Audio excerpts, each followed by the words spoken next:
So the chamber just returned from China. We took 70 people over. It's our third trip to China. Very interesting trip. This is the most interesting. The mayor came along with us, and when we were in Shanghai, I was with a tour guide, and we were on our way to lunch.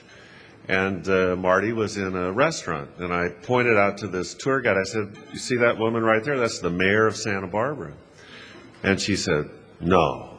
I said, "Yeah, that's the mayor of Santa Barbara right there." She said, "The big potato?" I said, "The big potato herself." So in Shanghai, the mayor of Shanghai, a city of 18 million people, is referred to as the big potato. So I want to introduce the big potato of Santa Barbara, Mayor Marty Bloom.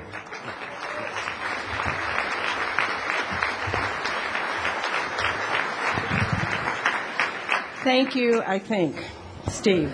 No, thank you very much.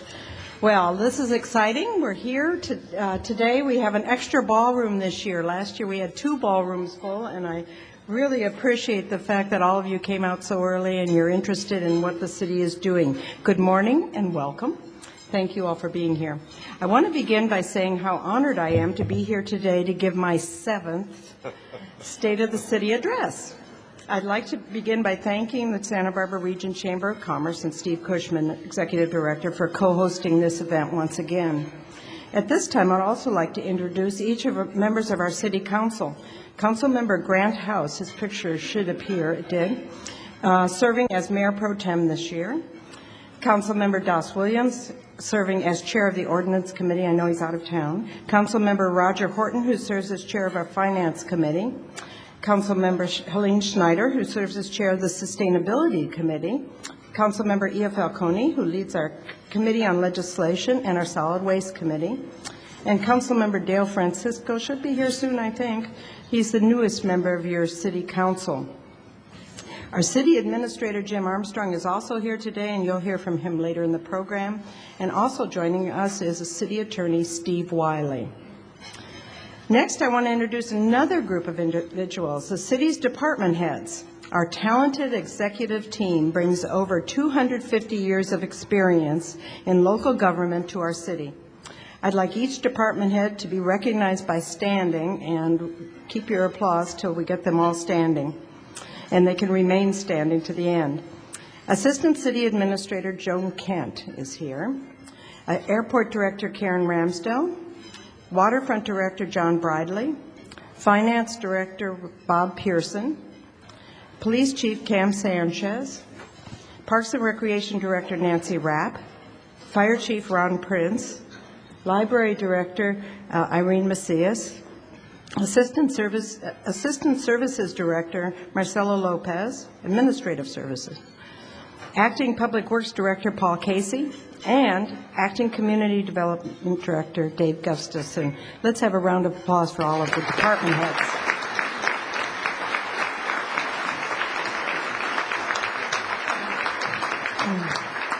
They are each wearing name tags that says, "Ask me about whatever." So after this, you may want to go up to one of them and ask them about things.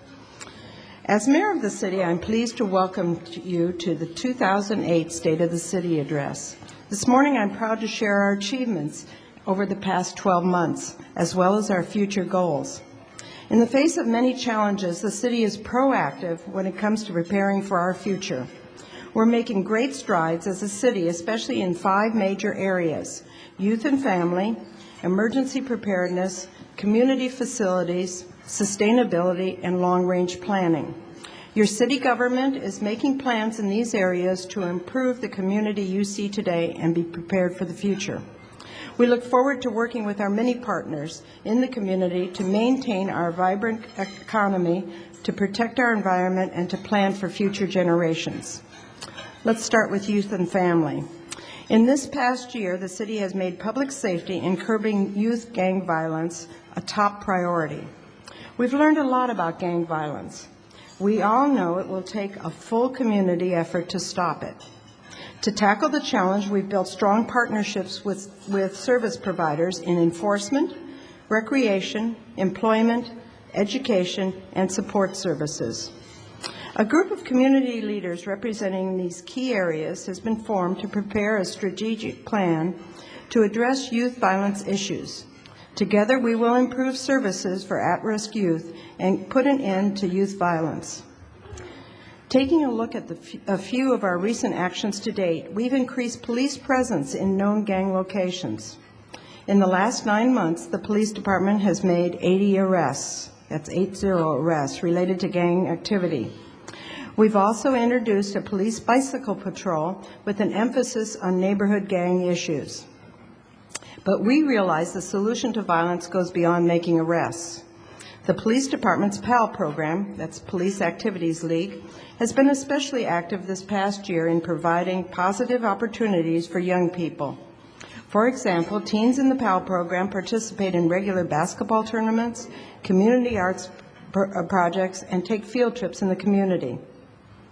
We've also started providing free after-school sports leagues this year at schools and watched participation grow by 50%. The school also coordinated with the school districts to provide after-school programs at the elementary and junior high schools that served 1,500 youths in the past year. We're also exposing young people to jobs. What a concept, huh? In September, the city and its partners announced a grant of over $800,000 from the Santa Barbara County Workforce Investment Board to provide training and employment opportunities for local teens. It is our hope that the youth will be able to walk away with more than just a paycheck. They will hopefully gain self-sufficiency, self-confidence, and maturity. 1235. That number has been popular among teens over this past year. Of course, 1235 refers to the 1235 Teen Center on Chapala Street. The Teen Center offers a safe place for teens to go after school. Over 300 teens are currently involved in the Teen Center. A year after the center opened, the city received an award from the California Parks and Recreation Society for our youth development program. And as you're about to see in this video, and I hope you can turn your chairs to see the big screen, we spent the last year providing teens with positive alternatives to hanging out in the streets.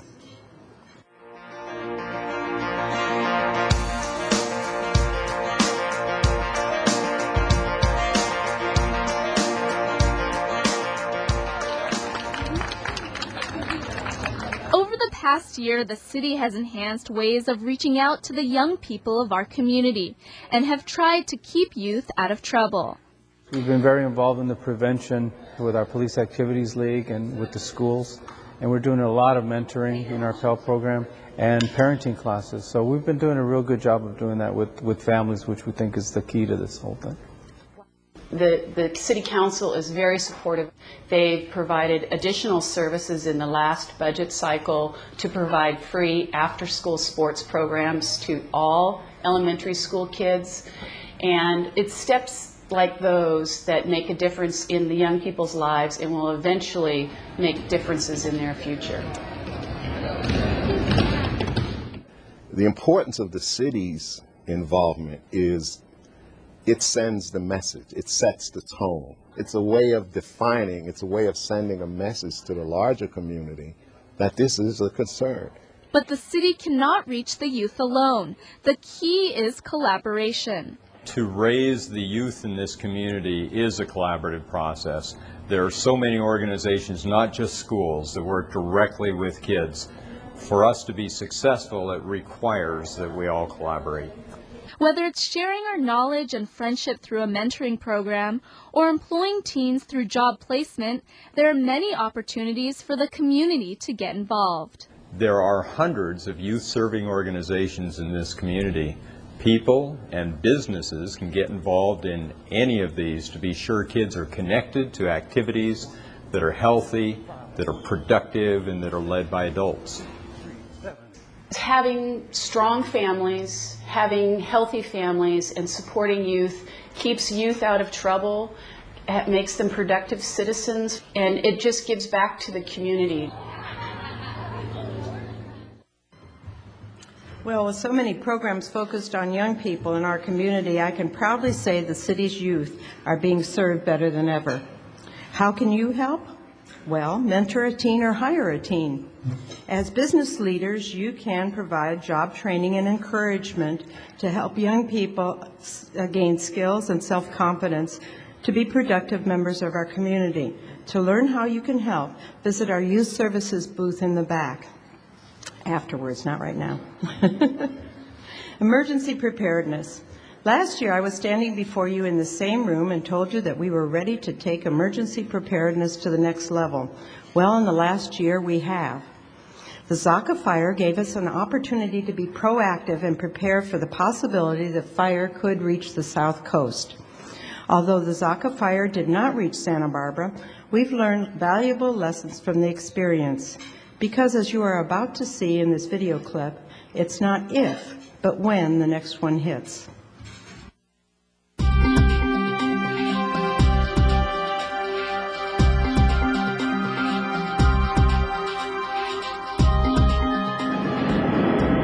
It's a bird's-eye view of the Zaka fire, a fire that started in Santa Barbara County and swept through the Los Padres National Forest. Over 240,000 acres burned. The wildfire prompted evacuations of nearby homes and ranches and the closures of campsites and roads. So, I mean, there's not going to be a danger unless there's a real shift in winds. Meanwhile, on the South Coast, residents were asking about the fire's potential danger. Questions about the fire's direct threat to them. Could they be the next ones to evacuate? I think anytime you see a huge column of smoke like we saw on several different occasions, you really start to get nervous and you start to worry. We did have a lot of ash in the air quality was poor. It caused a lot of concern for the residents. So the city acted quickly to give accurate information. Firefighters themselves helped to answer all these questions next to kiosks set up in several locations throughout the city, like the Mission and Downtown Farmers Market. In addition to public information, the city prepared internally as well. And when it looked like the fire was beginning to threaten to go over some of the ridges back in the Santa Ynez Mountains, we as a city decided to do what we call a phase one of activating our emergency operations center, which is just a build-up phase. There's a situation that can be happening. We need to keep an eye on it. What do we need to do? So what we did is started to do some pre-planning for the incident. And the city was fortunate it had the time to pre-plan. Normally, you react to a fire that's in the front country, and with the Zaka, time was on our side. But the next time, the community may not be so lucky. It's all a sense of education and constantly educating people to be prepared, because apathy will set in, at least until the next fire hits or the next flood or the next earthquake. Local fire agencies simply do not have enough people to address everyone's needs during a large-scale disaster. It's up to each resident, each business owner to be prepared regardless of the natural disaster, whether it's a flood or an earthquake or another wildfire. My challenge for all businesses in the community is just right when you leave here today, go back to your offices and just see where your fire extinguishers are. Do you have an evacuation kit for your employees? Just begin to look for some simple things around your office on what needs to get done.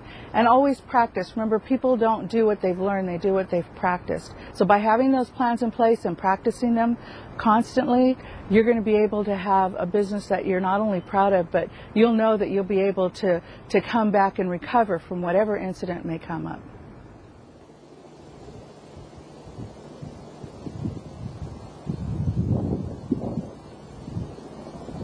"35 miles of roadway have been cleared of brush. We've also offered free chipping services and safety inspection to those residents. Although a potential for wildfire always exists here on the South Coast, we realize that natural disasters also come in other forms, in the form of an earthquake or a tsunami. The city is currently working with the county and other agencies to develop a tsunami plan that will include an exercise for our employees at the end of 2008.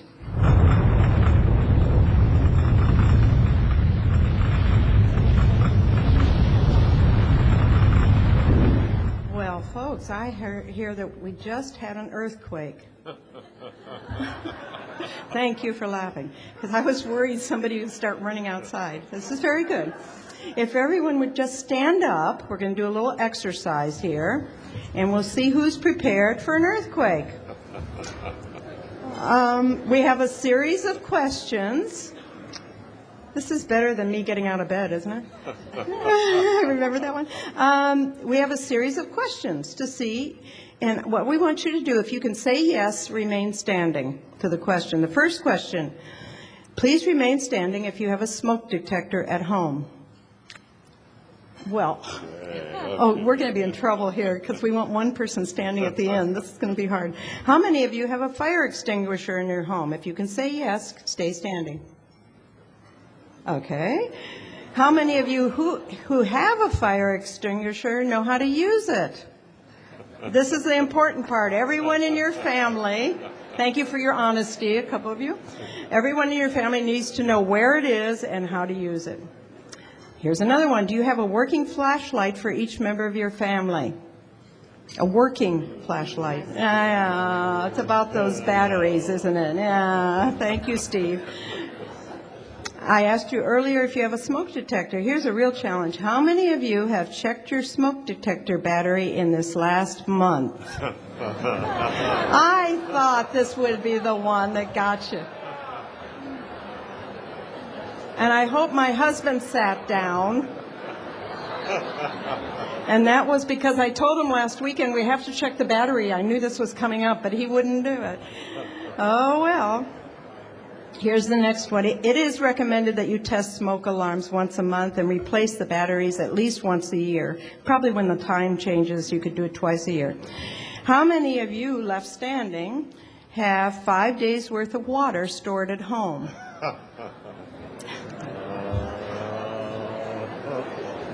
Well, good for you, Les. Oh, it is swimming. Good for him. In your swimming pool? No. Oh, well. How many of you have 5 days of non-perishable food at home? FEMA now recommends you have 5 to 7 days of food and water stored for your family. In recent disasters, we've learned that safety workers might not be able to get to you, and it's your responsibility to be prepared. How many people we have left standing? 1, 2, 3, 4, 5? About over a dozen. Okay, here we go. How many of you left standing have an emergency kit in your car? Emergency? Are these are the people you should run to if there's an earthquake. That's it. Remain standing if your business has an evacuation plan. Very good. Next one, have you practiced your plan with your fellow employees in the last 6 months? Regular drills are very important to help the employees know how to evacuate. We do it at City Hall, so that's why he is left standing. This is good. Here's the bonus. How many do we have? 1, 2, 3, 4, 5, 6, 7, 8, 9, 10, 11. Okay, I think we have 12 kits, so this is good. How many of you have had training in either CPR or first aid? Do we do it? Okay. And I can't tell. Yeah, I think we're okay. We want to reward each of you for your efforts, and we have emergency supply kits. These are the people that don't need them, right? Go figure. But if you go in the back, check in with the fire department booth back there afterwards. We'll get you an emergency supply kit. Or she's bringing around vouchers. There you go.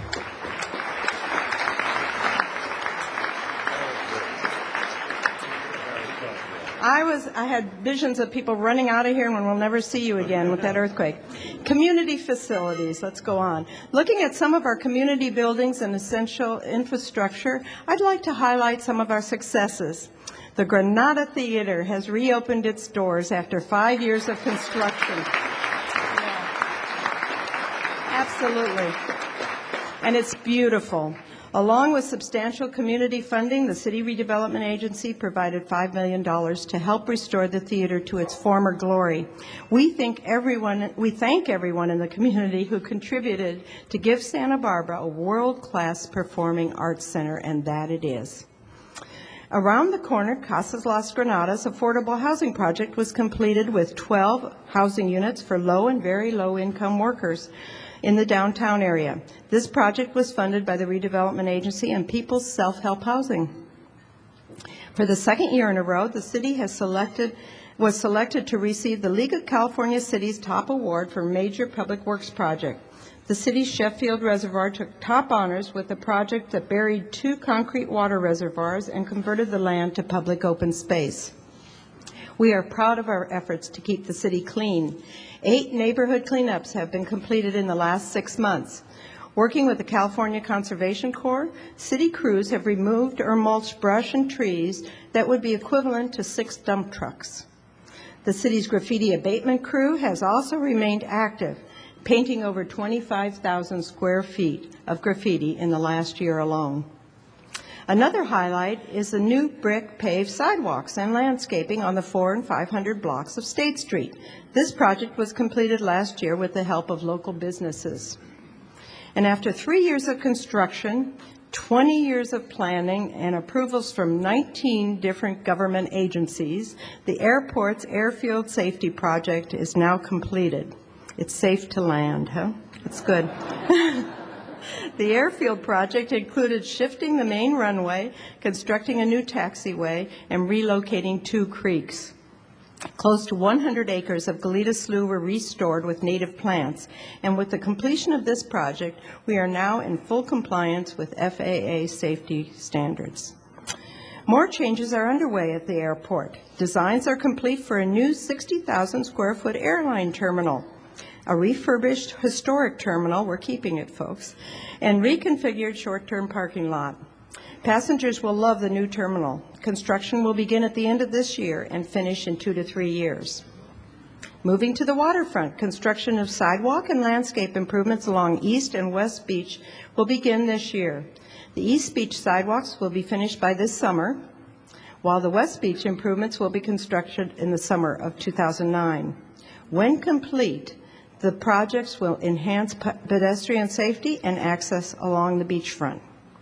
We will see more construction at the waterfront with the replacement of Marina One. Serving over 800 boats, Marina One is 30 years old and needs replacement.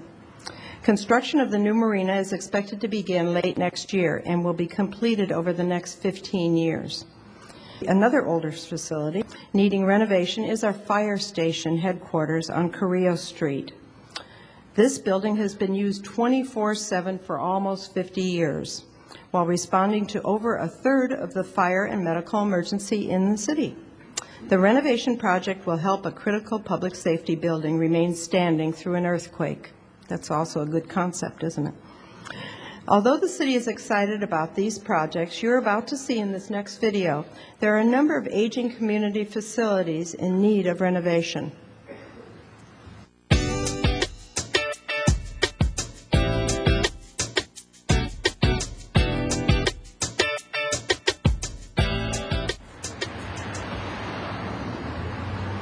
Santa Barbara residents have places to go and things to do, thanks to our streets, parks, and public buildings. But for people to continue to enjoy these things, that means maintenance and money for ongoing projects in the city. We've got a good, robust capital program, especially in the water and wastewater fund, but we also have a lot of unmet capital needs. That funding is difficult to find, and it's not something unique to Santa Barbara. In response to these funding challenges, the city has created the Infrastructure Financing Task Force. It's made up of community members who are volunteering their time to really dig into the issue and make some recommendations to the council. One long-standing public works project has been the Lower Mission Creek Flood Control Project. We're coming up with an approach that's going to look at it incrementally. We're going to try to get local sources of money, we're going to go after grant money, and try to piece the project together over a number of years.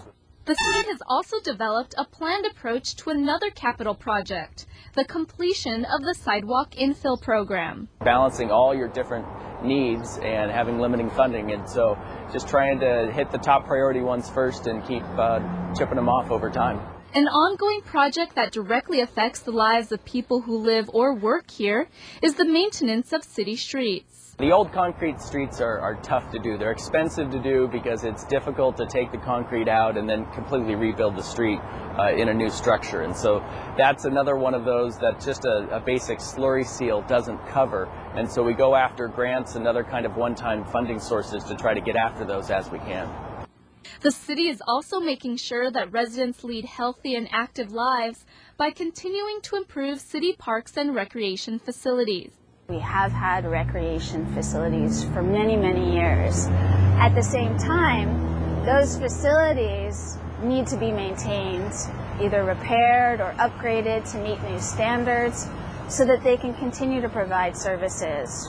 The city has about 28 playgrounds in its parks. Kids World is one of the largest, and along with changing safety standards, we need to upgrade our playgrounds on an annual basis. There are several facility needs in the city's library system as well. The children's library is cramped and lacks a lot of the features that modern libraries currently have. The interiors of the Central and East Side Library need new paint and carpeting. The patio on the upper level of the Central Library has been closed due to hazardous conditions, and the fire alarm system there is also very antiquated and constantly in need of maintenance. Maintaining Santa Barbara's infrastructure ensures the foundation of the city. It's the water that comes out of your tap every morning with good, clean, fresh water. It's your wastewater system when you flush the toilet. That's a good street network. It's a flood control system that deals with the rain. It's really all the basics that sometimes we take for granted that really make a city a city.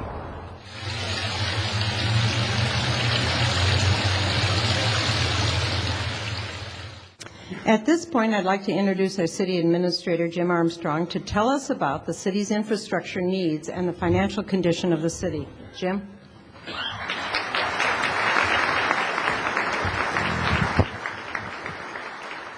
The mayor and I always joke about this. She gets to do the good news and I get to do the bad news, but it's not quite that bad.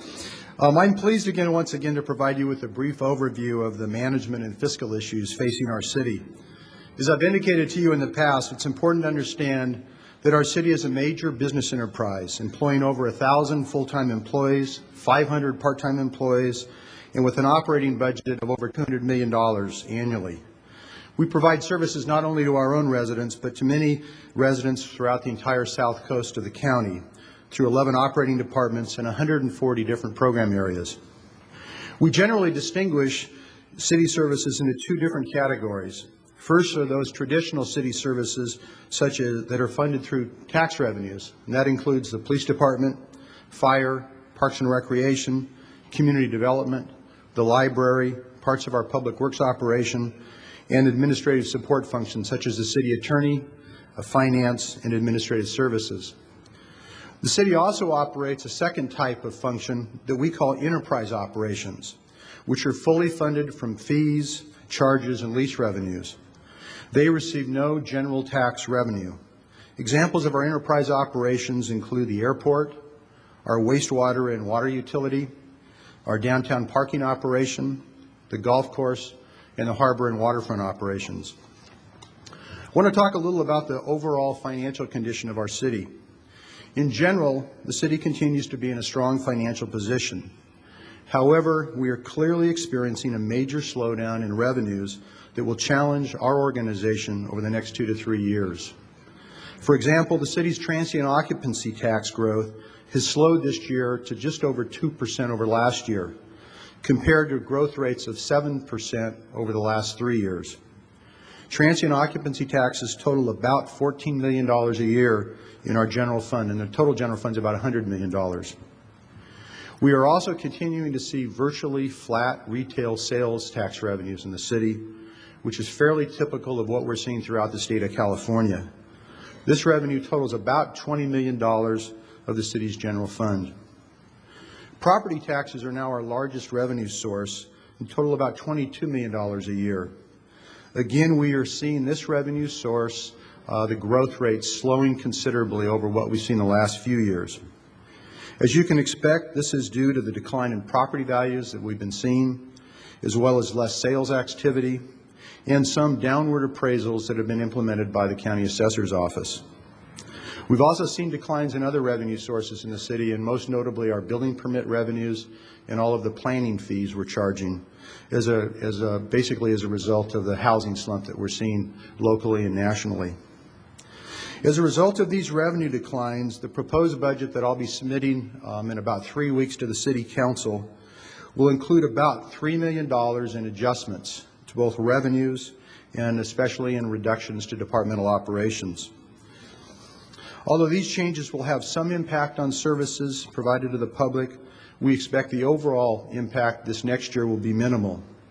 However, I think it's very important that we clearly pay close attention to the overall economy and its impact on city finances until we have a better understanding of where the economy is going.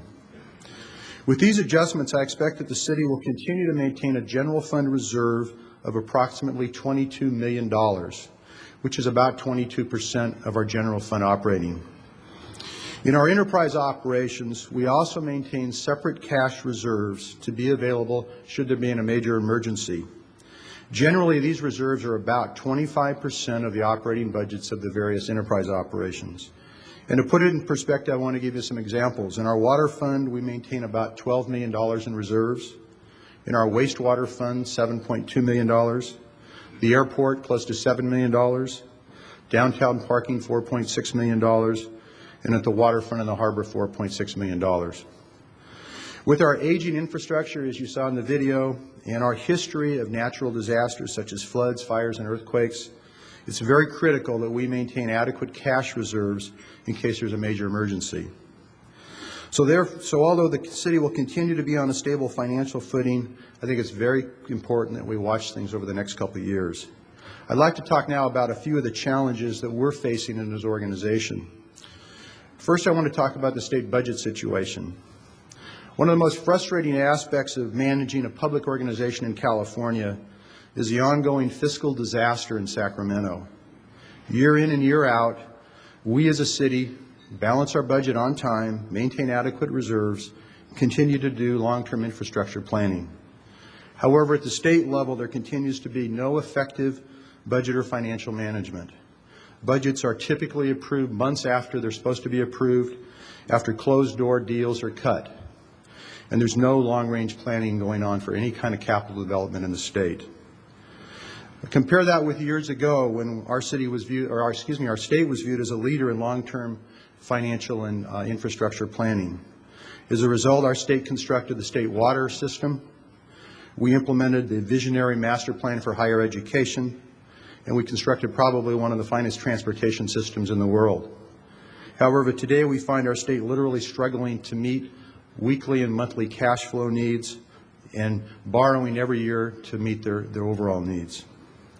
As I'm sure you've recently read in the news media, California is projecting a deficit next year of about $10 billion. Due to continued impasses at the state legislature, I think you can again expect that the budget at the state level will be adopted months after it's supposed to be adopted, and we'll probably see major cuts in education and also major social services.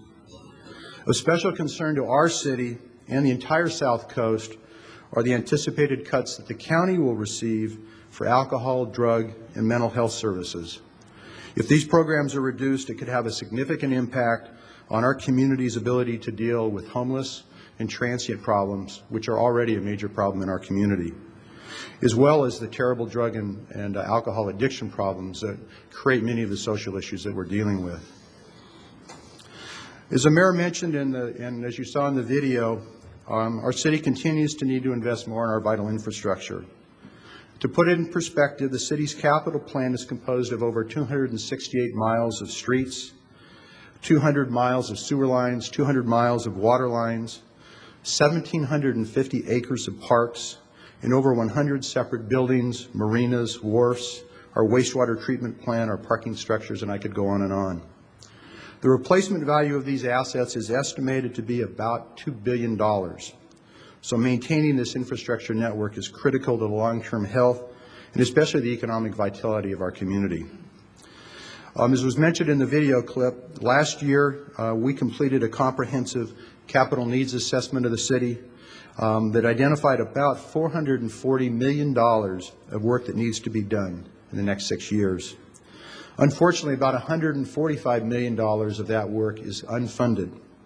Among the projects in this category are a new police headquarters to replace the aging facility that we have on Figueroa, several major improvements to our parks and recreation facilities, and we've identified close to $50 million in unfunded streets and transportation projects. As was noted in the video, just earlier this year, the City Council appointed an infrastructure financing task force to begin looking at this issue and make recommendations to the Council on how to start to deal with it. This task force has been meeting now for the last several months, and I expect their work will be completed by probably midsummer, so you can expect to see more in that area. The next challenge I want to discuss with you today is the need to work together with the rest of the county to ensure the renewal of the current half-cent sales tax for transportation and infrastructure. Our city currently receives about $4.9 million from this revenue source to maintain our extensive street network, provide basic maintenance, and also to provide support to MTD for bus service and to reduce congestion. It's critical that this funding source be maintained if we as a city are going to continue to adequately maintain our local streets and a quality regional bus system. The renewal of this sales tax will be on the November ballot as Measure A, and I strongly encourage you, both as individually and as organizations, to support the renewal of this effort. Recently, you may have read in the news media that the city is in the process of updating our utility user tax. This tax is a 6% tax which is currently applied to all utility services such as electricity, telephone, gas, water, and cable TV. In total, the utility tax provides the city with about $13 million per year. One half of that amount goes to support or is deposited in the city's streets fund, and the other half is used to pay for critical general fund services such as police, fire, parks and recreation, and library services. When we originally drafted the utility tax ordinance back in the early 70s, it never contemplated cell phones or voice over internet services or many of the modern communication systems that we use today. And therefore, our legal advisors have advised us that we need to update the entire ordinance as it relates to communications to make sure it's still valid. We expect the new updated ordinance will be placed on the November 2008 ballot because it requires the approval of the voters. This update process only applies to the utility tax on telephone and communication systems, or about $4 million of that $13 million total. However, it does constitute a very important revenue source, both for street maintenance and also the general fund. This same process is being completed in cities throughout California. In fact, you may have read just recently in Los Angeles, they also went through this process and approved it on the February 5th ballot. I want to emphasize this is not a new tax, and it will not apply to internet access. It's basically a renewal of the existing tax. Before I turn the podium back to Mayor Bloom, I also want to add my appreciation to not only to the outstanding department heads who have been recognized here today, but also to the many outstanding employees we have working in city government. In order to run a city 365 days a year, 24 hours a day, it takes not only police officers and firefighters, but an entire team of water and sewer maintenance workers, park maintenance staff, harbor and airport patrol officers, planners, engineers, secretaries, librarians, and I could go on and on. When a fire hydrant is hit by a drunk driver in the middle of the morning, or when the big waves hit the waterfront, these are the people that we call out in the middle of the night to take care of the business. The citizens of this community are very fortunate to have a group of energetic, intelligent, and dedicated employees who not only are proud of the community they serve, but committed to making it even better in the future. And it's my great pleasure to manage them on a day-to-day basis. So I'll turn it back over to Mayor Bloom.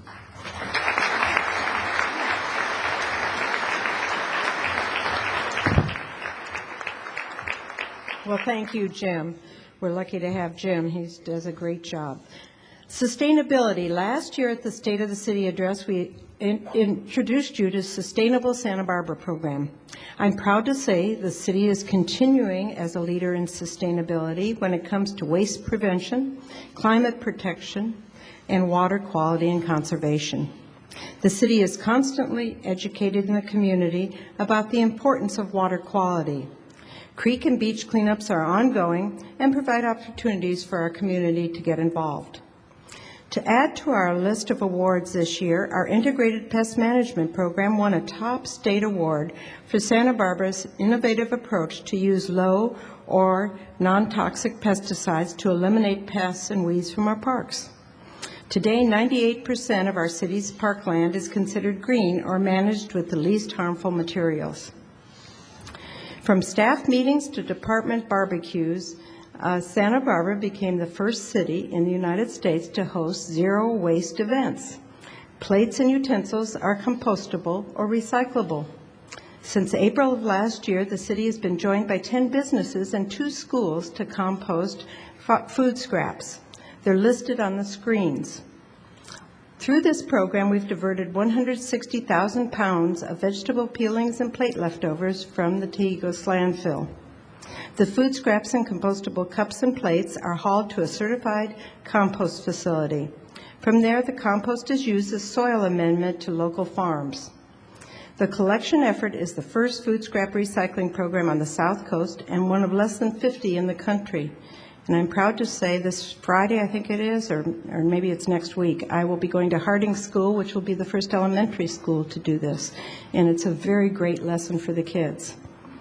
In the area of climate protection, the city was recognized by the U.S. Conference of Mayors as one of the top 5 small cities in the country for our climate protection activities. Our next video will explore how the city is on the cutting edge of reducing our city's carbon footprint.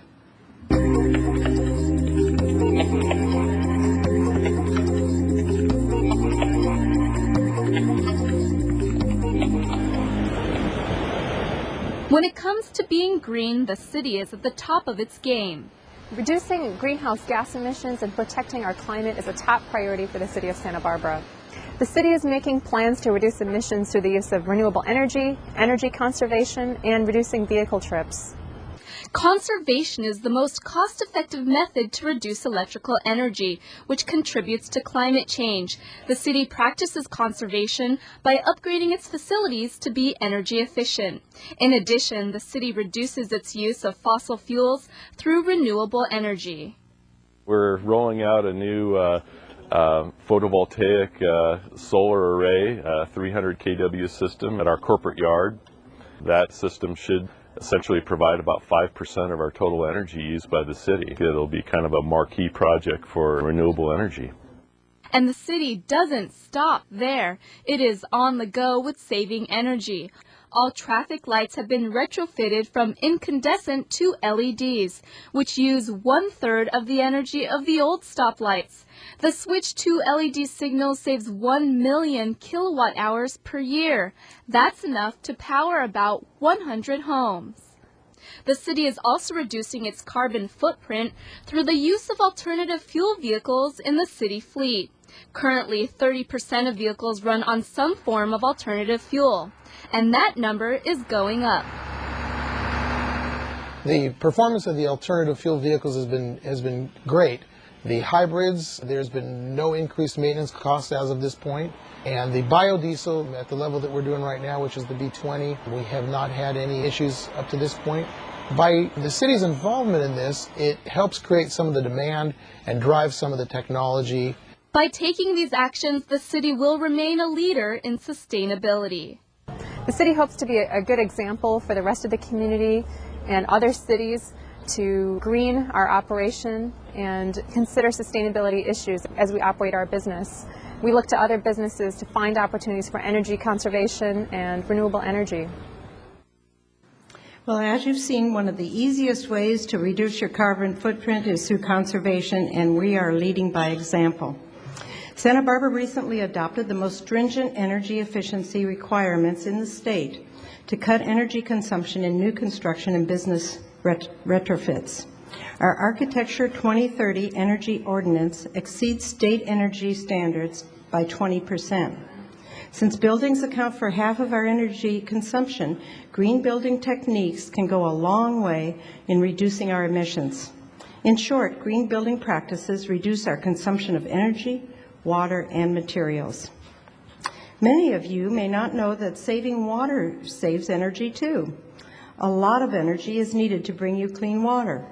Santa Barbara recently won California's FlexSure Power Award for innovative water conservation programs that save water and energy. For more information on how to turn your home or business into a green building, rebates are available to help you go green and save green money in the process. We implemented some innovative programs last year to help employees reduce drive-alone trips. By encouraging city staff to leave their cars at home, we've helped preserve air quality, decrease traffic congestion, and promote better health. The city offers employees free MTD bus passes and discounted fees for long-distance commuting shuttles. We even encourage employees to use city vehicles to carpool to work. Since we started in July, we've saved 70,000 vehicle miles with our employees using alternative transportation to reach work. 81% of our employees are also working a flexible schedule. The flexible work schedule and vehicle use policies have made it easier than ever for employees to cut back on peak hour trips and skip traffic. These are great ideas for you or your employees to look at Curb Your Commute south on the 101 freeway. That's the way it gets to work. Caltrans will begin a 4-year construction project on the 101 freeway this summer. In the first phase, the project will include improvements between Milpas Street and Hot Springs Road, and add a roundabout at Hot Springs and Coast Village roads. Overall, the project will relieve southbound traffic and improve connections to the Lower East Side. With the upcoming construction activity, we encourage you to help your employees carpool, ride a commuter shuttle, work a flexible schedule, or telecommute. You can get more information on the Traffic Solutions website. Soon we hope to make another option available for commuters living in Ventura and Oxnard. We're moving forward with a regional plan to adjust the times of the Amtrak trains to be commuter friendly.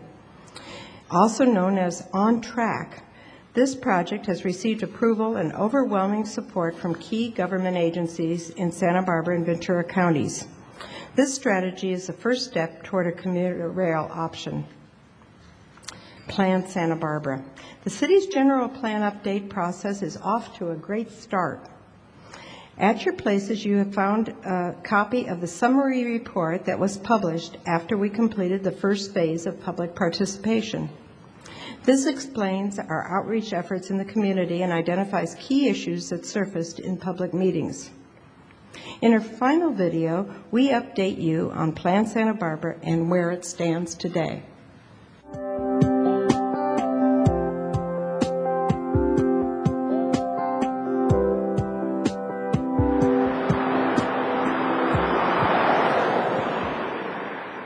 Plan Santa Barbara is far from a simple process, one that requires participation from a broad spectrum of the community. A successful general plan update requires a public-driven process. In 2007, the city began the initial public outreach phase.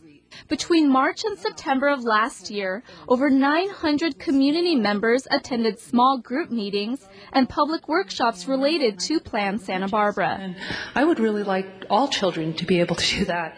The next step is a special Planning Commission meeting on Monday, April 7th in the Faulkner Gallery, also known as the Development Trends Work Session, where the land use development trends over the past 18 years will be discussed.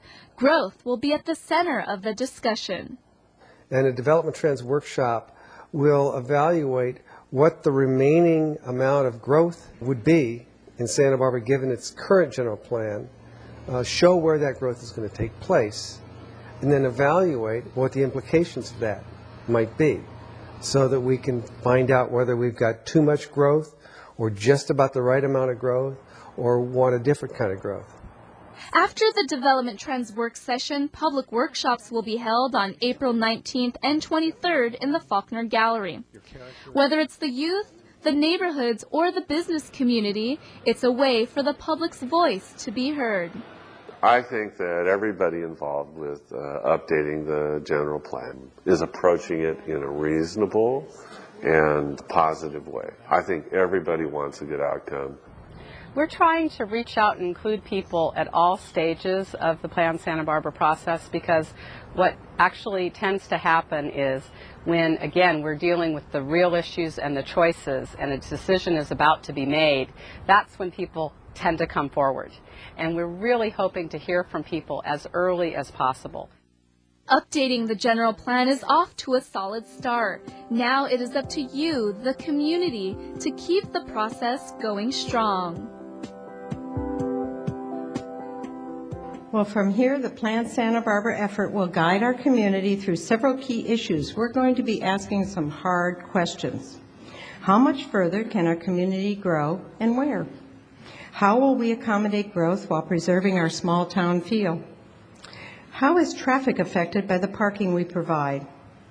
How are public health epidemics such as obesity and lung cancer affected by local land use and design policies? How does the affordable housing in our community affect the diversity of our local population and the needs of our workforce? Finally, how will our city remain in the forefront of the environmental movement toward the sustainable future? In April, we will examine growth, as you heard on the video, in the community and develop policy options. Then a survey will be conducted among Santa Barbara residents to gather input from the community. For more information, we urge you to visit our Plan Santa Barbara website or the booth. In key areas of youth and family, emergency preparedness, community facilities, sustainability, and long-range planning, we've met many goals as well as faced some challenges this past year. The City Council has always relied on the community to guide us through policy and decisions. We realize that without you, our community partners, accomplishing our goal will not be easy.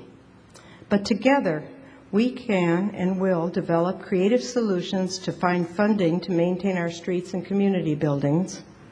Together, we will lay the groundwork to withstand a disaster. Together, we will reduce our carbon footprint and live within our resources. Together, we'll offer positive opportunities to young people to ensure a bright future for the next generation. And finally, together, we will share a community dialogue to plan how our community will develop in the decades to come. I look forward to working with all of you to face the challenges ahead and prepare for our future. Thank you for joining us today. And if you have any questions, please ask our city staff throughout the room. And I do want to pay special tribute to the people that put all these videos together. Tony Ruggieri and his crew back there. They're all, and Nina Johnson worked tirelessly. Let's give them a big hand.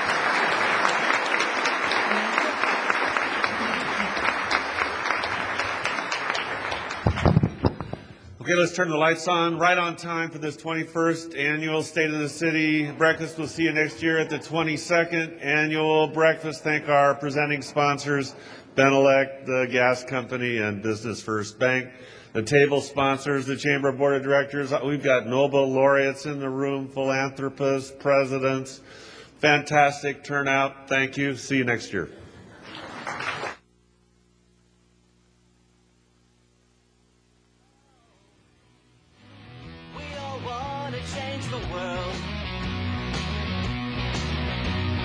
Tell me that it's evolution.